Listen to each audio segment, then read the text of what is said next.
cerita, bapak megang jenggotnya orang Arab digini-gini. Orang Arabnya senang, bahagia bapak jenggotnya digini-gini. Apalagi bapak mengatakan Islamu kakamil, Islamu sempurna. Oh, dia semakin senang, Pak. Tapi kalau bapak misalnya punten, Pak, maaf ya Pak Im ya gitu. Bapak megang jenggotnya Pak Im dikia-kia bapak. Kira-kira Pak Imnya, Pak, nah atau sopan itu, Pak. Karena adatnya beda. Nah, bapak megang kepala orang Arab tidak jadi masalah. Tapi bapak pegang kepala orang Indonesia jadi masalah. Ini bapak adat bisa menjadi adab tadi bapak, aturan. Itu.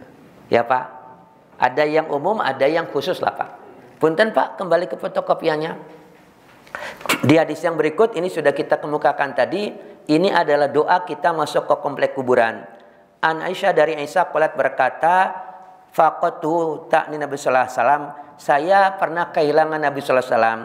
Faidahu bil baki, ternyata Nabi itu adanya di Baki.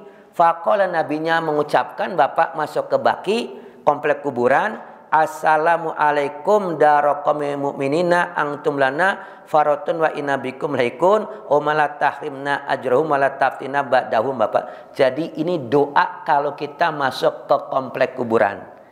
Agak lengkapnya segini Pak. Pendeknya adalah cukup assalamualaikum ya ahlal kubur minal mu'minina wal mu'minat wa inna insyabikum lahikun bapak. Itu silahkan bapak. Cukup segitu pun tidak jadi masalah. Nah kemudian di beberapa hadis yang berikut, inilah bapak yang saya kemukakan di awal. Punten sekali lagi saya ulang dulu. Maaf saya hanya menyampaikan Pak. Soal pada kenyataannya saya tidak ngerti Pak gitu. Tapi ini hanya sebatas hadis yang kita sampaikan. Dan kembali kepada kita mau ngikutin atau tidak. Kenapa? Karena antara hadis dengan yang ada di lapangan berbeda. Itu. Satu apa? Bahwa yang namanya kuburan itu tidak boleh dikapur. Dua, tidak boleh didudukin. Tiga, tidak boleh dibangun Bapak. Ini hadisnya. Saya baca dulu. An Jabir, dari Jabir qala berkata, nah Rasulullah SAW, Rasul melarang ayujasal qabru, yang namanya kuburan itu tidak boleh Bapak diadakan kapur. Jadi di kapur Bapak tidak boleh yang namanya kuburan. Di semen Bapak tidak boleh. Apalagi dipasang marmer Bapak. Dan saya pernah Bapak ke Cikutra Pak, ada yang namanya kuburan pakai marmer. Kemudian di situnya Bapak ada yang namanya di tengah-tengahnya foto sambil gini. Boleh tidak? Maaf kalau berdasarkan hadis ini tidak boleh. Iya, pemakaman umum Bapak. Bukan di yang Taman Pahlawan. Bukan. Itu yang umum, bukan yang di makam pahlawannya. Yang keduanya adalah wayaquda alaih, dan wayaquda alaih, dan kita tidak boleh duduk di atas kuburan. Jadi Bapak kita haram menduduki, melangkahi Bapak itu, menginjak yang namanya kuburan. Tapi Pak, kuburan kita sekarang ini tidak beraturan. Iya. Kemudian pada saat kita menandu jenazah untuk dikuburkan itu, kalau terpaksa Bapak, dan ini kan Bapak tidak bisa kasarnya jenazahnya dilempar Pak, jadi kudu mendekat kepada liang lahatnya, tidak jadi masalah karena darurat. Tapi bagi yang tidak menandu Bapak, kan tidak ada kepentingan, maka jangan sampai kita menginjak kuburan. Dan ketika kita misalnya ziarah kubur boleh tidak Pak? Boleh. Karena maaf, tujuannya apa ziarah kubur itu? Mengingatkan kematian Pak, di samping mendoakan yang bersangkutan yang sudah meninggal. Bukan meminta ya Pak.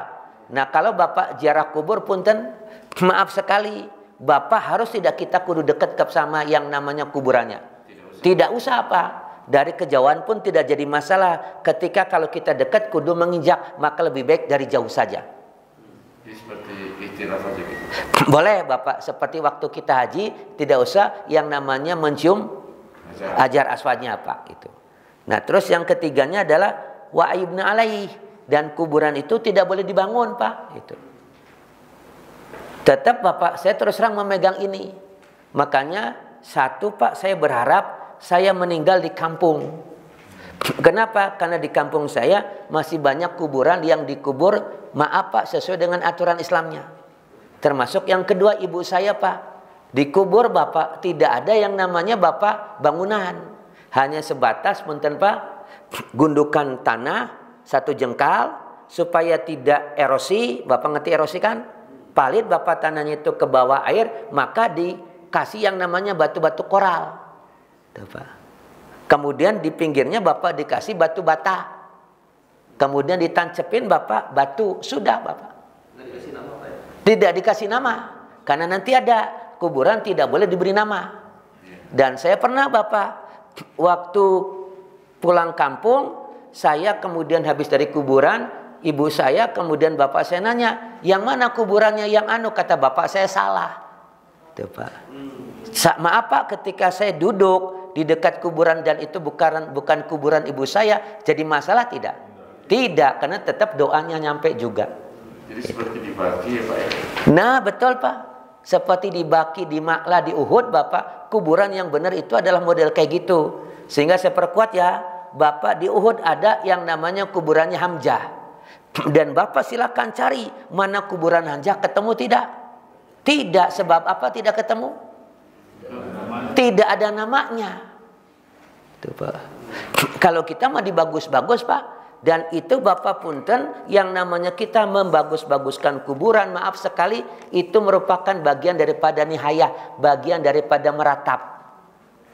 Jadi neraka Pak itu. Ya saya tidak berani ngomong Pak kalau itu mah. Itu. Ini yang besar-besar itu kayak kuburan-kuburan. Iya Bapak, itu kurang tepat lah Pak. Gitu. Kalau Pak Taman Firdaus itu Pak kan sedang dipromosikan itu. Taman Firdaus tanah aja mungkin Pak. Tanah aja tidak sampai dibangun Pak. Iya. Jadi tanah aja Bapak tidak seperti yang apa di sini di kota Pak, di Marmer. Dan alhamdulillah Pak di Nagrog di ujung Berung sana ada yang baru itu Bapak tanah saja. Itu Pak. Jadi sekarang sudah banyak yang ngerti. Iya, rerumputan saja Bapak. Jadi tanah tapi tanahnya ada rumputnya supaya tadi Pak tidak erosi, tidak palit. Gitu. Ya maaf sekali lagi Bapak, ini saya hanya menyampaikan soal itu atau ininya Bapak terserah Bapak. Di lembaran yang terakhir, An Jabir dari Jabir qala berkata, nah Rasulullah SAW, Rasul melarang ayat tu balal qabri syai'un, menulis sesuatu di atas kuburan. Jadi Bapak nggak bagus tuh innalillahi wa inna ilaihi raji'un, nama, lahir, wafat, alamat, hobi ditulis di atas padungnya, itu nggak benar Bapak model kayak gitu. Ya dulu ada padung kotak pos dulu. Ya jangan kepake kotak pos juga gitu kan Pak. Itu. Jadi Bapak punten, nanti akan kita lihat Pak sebatas batu seperti yang dilakukan oleh Rasul untuk kuburan saudara susuannya yang bernama Utsman bin Mad'un Bapak. Jadi ditaruh batu saja.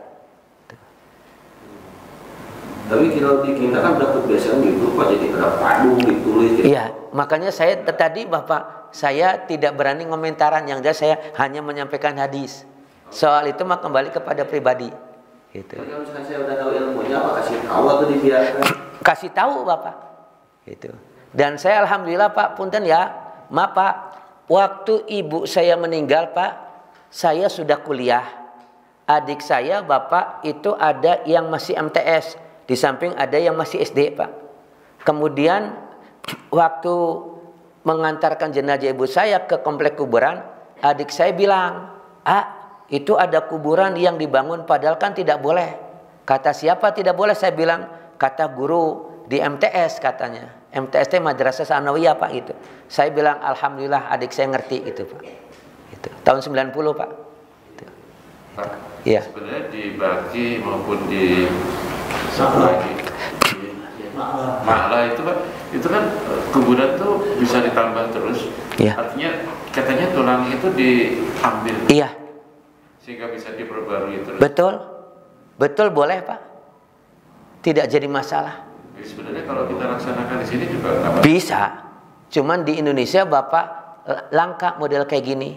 Sama seperti langkanya di Indonesia satu lubang untuk beberapa orang. Kalau di sana bisa satu lubang untuk beberapa orang.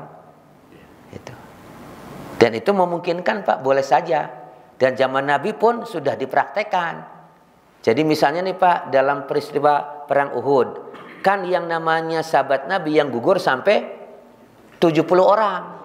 Ternyata maaf Pak, satu lubang untuk beberapa orang. Dan nanti yang duluan adalah orang yang paling tahu tentang Al-Quran. Yang paling bawah. Iya, yang paling bawah. Itu Pak. Itu. Ya Pak. Itu. Nah, punten Bapak, saya baca kembali di 2 hadis terakhir. Ini sudah dibedakan laki-laki perempuan ya, satu lubang boleh. Tidak jadi masalah Pak. Itu. Mau laki-laki mau perempuan satu lubang. Termasuk suami istri boleh tidak satu lubang? Boleh.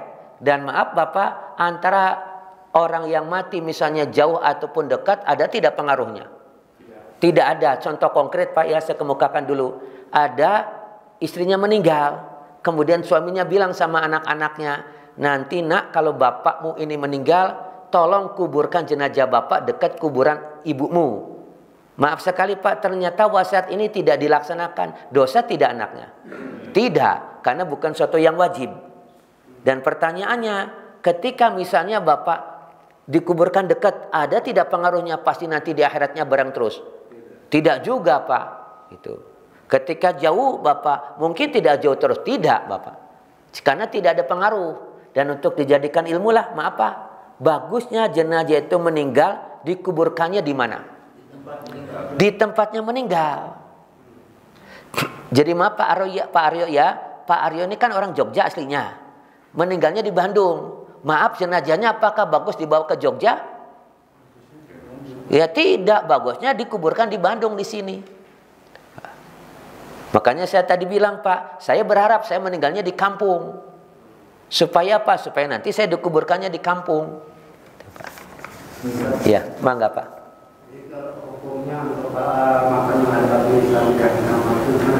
Saya tidak berani Bapak terus terang. Hanya saya menyampaikan ini adalah seperti ini Pak hadisnya. Itu. Saya tidak berani Bapak. Gitu. Saya tidak berani ngomentaran, cuman ini ada hadis ini Bapak. Takut saya salah Bapak.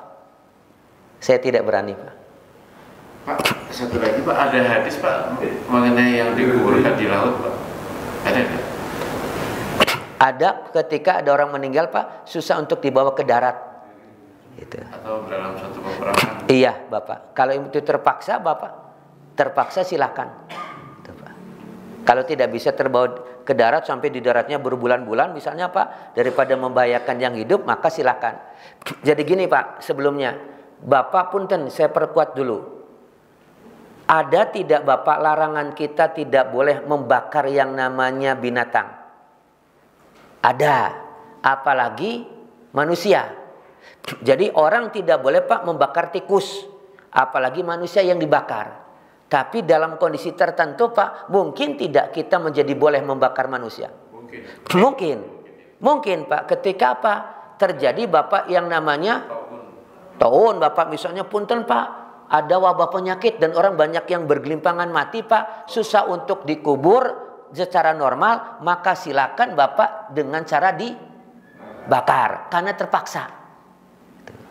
Itu terpaksa. Dan ini ketika sudah terpaksa, ada ketentuan yang mengatakan aduroratu tubihul makdurat Pak, bahwa sesuatu yang membahayakan itu hukumnya bisa menjadi darurat, itu menjadi boleh. Itu. Ya Pak. Nah tapi tadi Pak ditulis atau apa punten Pak, saya tidak hafal, hanya saya menyampaikan hadis nabinya saja. Maaf Pak, kembali ke fotokopiannya.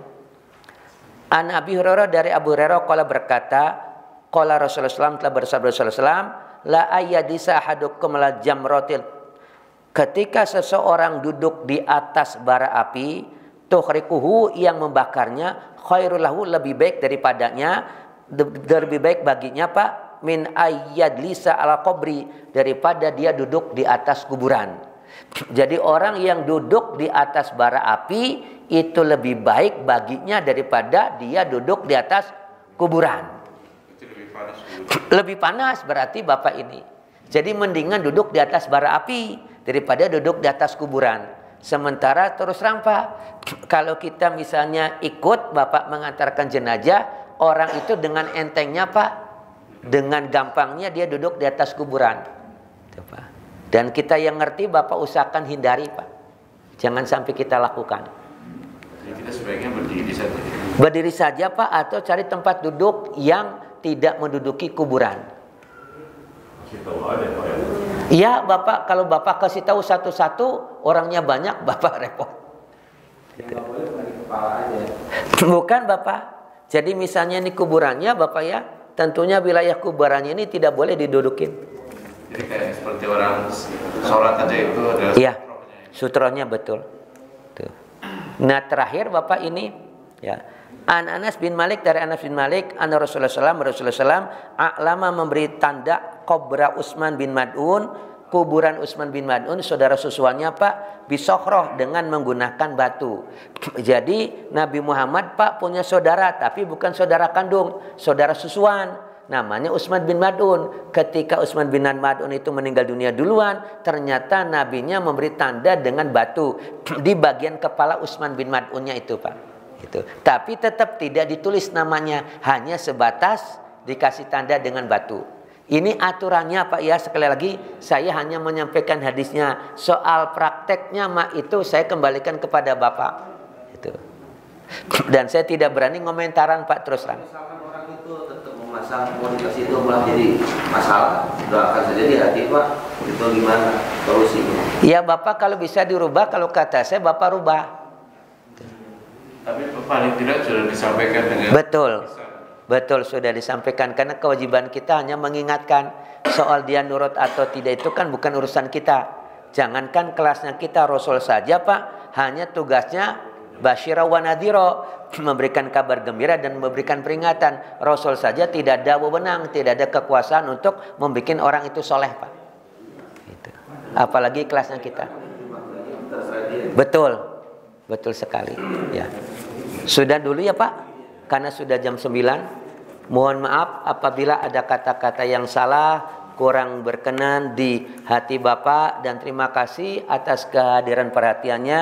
Kita akhiri dengan sama-sama membaca doa kifaratul majlis. Subhanaka Allahumma bihamdika asyhadu an la ilaha illa anta astaghfiruka wa atubu ilaik. Walhamdulillahirabbil alamin. Wassalamualaikum warahmatullahi wabarakatuh.